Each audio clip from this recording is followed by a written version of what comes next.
Calling All Minds: How to Think and Create Like an Inventor by Grandin. Introduction. My road to becoming an inventor and animal scientist began when I was young. I attended my classes, but I was more interested in the horses than anything else. I was lucky because both my mother and the school's headmaster encouraged me to learn everything I could about animals and science, and my teachers allowed it as long as I was on time for classes and meals and took care of the horses. In addition to riding, that meant grooming, feeding, and mucking out the stalls. Summers at my aunt's ranch were also extremely important. I spent all my time with the cattle and horses learning everything I could about their behavior and how to communicate with them. Another influence was John C. Purves, my maternal grandfather. He was an inventor and one of the great role models in my life. When I was a child, I asked him endless questions about the world around, such as why did the tides on the seashore go in and out? Another reason I became a scientist, which I didn't figure out until I was older, is that I'm a visual thinker. I organize the world through pictures, and my mind references words through series of visual images. If someone says dog, my mind calls up each dog I have ever met. As I got older, I could picture how things worked in vivid visual detail and in 3 dimensions. It was like running a film in my head. Eventually, I could actually test run equipment in my imagination. I could see things that clearly. It's considered normal to use a combination of visual and verbal skills to express thoughts and ideas. But in my experience, there is no normal. When I was diagnosed with autism as a child in the 1950s, most people didn't really know what it was or the different ways it affected people. Now we say that a person is on the autistic spectrum, which can mean many things. They may have normal speech, or they may never learn to speak at all. I was a late talker. I hated being hugged or held, and I was often in my own world. I had so much difficulty sitting still that Mother used to say to me, "Go outside and run the energy out of you."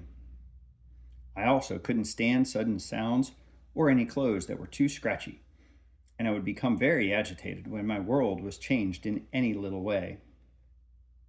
Others rock back and forth all the time or need to spin themselves around and can't pay attention. Many can be socially awkward and unable to make eye contact, yet can have successful careers in tech companies, industrial design, the arts, or a job that requires attention to detail. Some develop special skills at a very advanced level, often in the areas of mathematics, art, computer, or music. Some great scientists and inventors were probably on the autism spectrum. Autism is not one size fits all. The more we learn about the spectrum, the range of abilities and deficits an autistic person may have, the more we will understand different kinds of minds and how important different kinds of thinkers are, especially where creativity, innovation, and invention are concerned. I like to think of myself and other people who are different kinds of thinkers on a human spectrum. Though our brains may work in different ways, there is no limit to the kinds of contributions we can make. I got teased a lot in school because my social skills weren't all that great. I knew I didn't fit in, but I didn't know why. The kids called me tape recorder because I repeated things over and over in a kind of monotone voice. I cared more about working on science projects and making fancy horse bridles than about high school dance. Kids still get teased today for differences. Today I would probably get called a nerd or a geek, though it's also true that nerds and geeks tend to win Nobel Prizes and run Silicon Valley. Teachers and parents worry about the quirky kid who draws all day or the one who cares only about insects. They want kids to be well-rounded, but those single-minded kids may grow up to create and do incredible things if we encourage them to pursue their interests. At least that's what happened to me. My love of horses and cattle as a teen became the basis of my career as an animal scientist. No question. However, the main reason I also became an inventor is simple. Ever since I was a child, I've always loved making things and working with my hands. If one of my projects failed, I would experiment for many hours until I got it to work. When I was young, my mother let me use every kind of material from around the house to create my experiments, from her old clothes and scarves to the cardboard inside my father's shirts when they came back from the cleaners. That cardboard was treasure. I could make a million things with it, building blocks that became forts, dioramas, models, and jumping jacks. I love taking things apart and putting them back together, or making new inventions out of the pieces. You'll find lots of these projects in this book, but I also encourage you to experiment and design your own. Remember, instructions are only guidelines. Sometimes my students will come to me very upset because they followed the directions to an experiment perfectly, but it didn't produce the desired result. I tell them the same thing. You have to experiment with the experiment. My grandfather, who developed the autopilot technology for airplanes, came up with his invention. He had to tinker to make it work. It sensed the direction of the Earth's magnetic field, but occasionally failed. The solution he came up with was to move the device far away from his workshop, which was over a train garage. He realized that the large steel trains moving under his shop had been causing the failures because their metal was interfering with the device's magnetic sensors. When he moved it away from the steel trains, much like an airplane up in the air would be, far away from any disturbances, everything worked as intended. If I had to boil this book down, my message would be this: make things.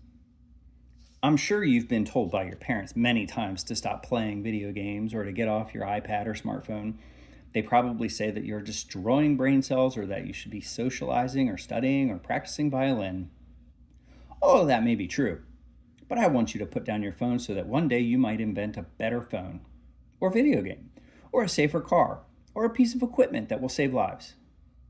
For all the amazing things technology can do, if you want to create, you need to take things apart and put them back together with your own hands. Mathematician Dr. Grace Murray Hopper, the inventor of COBOL, the first non-numerical computer code, the one that most humans could understand, famously took apart every alarm clock in her parents' house, 7 clocks, when she was a child. That's usually a sign that a kid is headed for the laboratory. That is, if he or she is encouraged instead of punished for destroying the family of clocks. My father's toolbox was more interesting to me than my mother's jewelry box. They both had little compartments which I liked to root around in, but the toolbox had all sorts of things I could play with, like adjustable wrenches, drills, and a folding yardstick. The yardstick was made of wood and had many hinges so that when it was closed, it looked like a gate. Partly opened, it looked like a fan. Fully opened, it became a sword to play with. A neighbor had a retractable measuring tape that could be pulled out to 25 feet and had a mechanism to lock it at any length. But the part I loved when you released the latch, the measuring tape went flying back into its body, swallowing itself super fast like the retractable cords on some vacuum cleaners and dog leashes. I've always loved any gadget where rapid movement is involved. So I unscrewed the case and discovered that the measuring tape was connected to a flat metal spring that is wound around a post. That's how all retractable items work. You need to understand how a car works before you can invent a better one, which means you need to understand how pistons and engines and brake systems work by holding and feeling them. I'm not suggesting you take apart the family car, but if you love cars, you'll learn more by working as a part-time assistant at a local body shop than by playing video games for hours in your family den.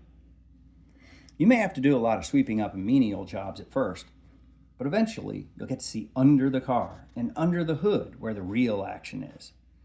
There is no substitute for real-world experience and working with your hands.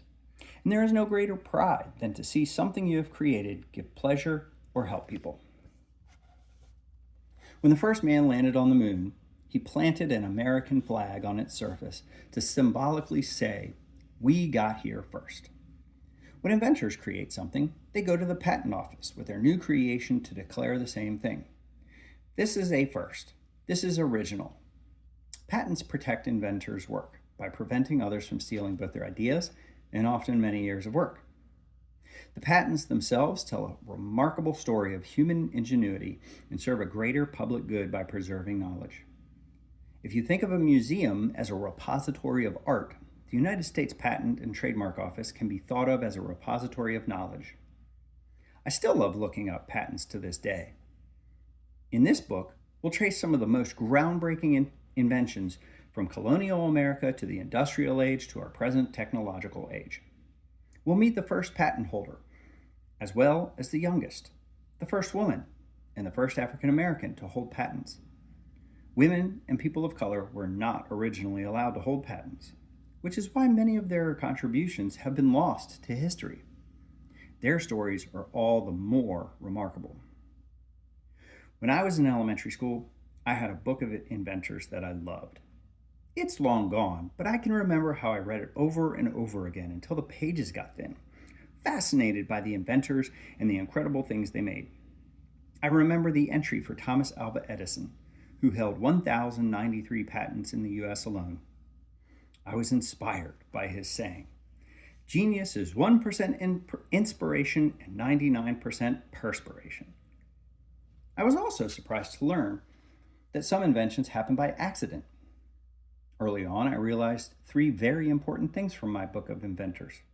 One, there is usually a fascinating story of how things get made by connecting the dots. Two, inventing takes hard work and requires patience. Three, sometimes the most important discoveries are the result of serendipity. The future holds many crucial challenges such as understanding the impact of climate change, curing diseases, and ending hunger. We need all kinds of minds if we are going to figure out how to adapt. If we lose the ability to make things, we will lose a whole lot more. We need people who can cast iron and chemists who can create new materials that are lighter and stronger than metal.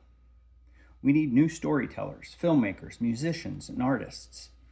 And we need new technologies to explore the future, including a deeper and more complex understanding of the Earth and the ocean and the galaxies.